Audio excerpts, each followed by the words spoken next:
Des étagères à n'en plus finir, chargées de journaux papier, comme un stock presque infini d'informations et d'images d'un autre temps. Parmi ces trésors, l'Excelsior, un quotidien illustré, aujourd'hui disparu.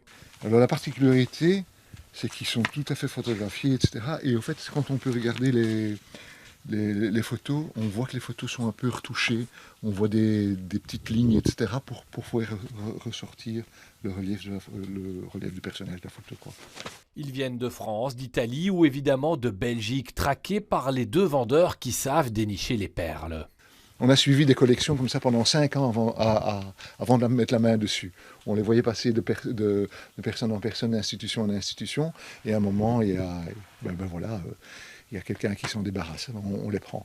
Au départ, dans les années 80, ce sont deux copains étudiants qui se disent que récupérer des journaux anciens et les revendre pourrait leur rapporter un petit sou. En commençant, on se dit, bon, bah, on fait quelque chose qui va durer 6 mois, 1 an, 2 ans, et puis ben, ça fait 38 ans qu'on est là.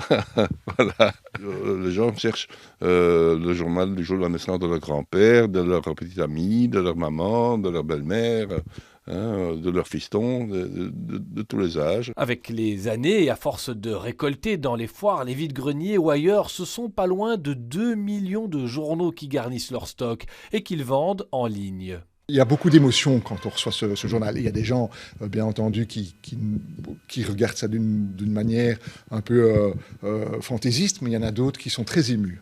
Raison pour laquelle chaque numéro est soigneusement emballé lors de l'envoi. Chester Warden, c'est un journal de l'époque, il date ici du 9 mai 45, une date historique. Comme c'est un journal original de l'époque, on va mettre une bandelette pour certifier que le journal est bien de cette date-là et pas d'une autre, et que c'est bien un original de cette date du 9 mai 1945. Alors que la fin de carrière approche pour les deux entrepreneurs, ils cherchent un repreneur à leur affaire, quelqu'un convaincu comme eux que même à l'heure du numérique, rien ne remplace le plaisir d'une lecture sur papier.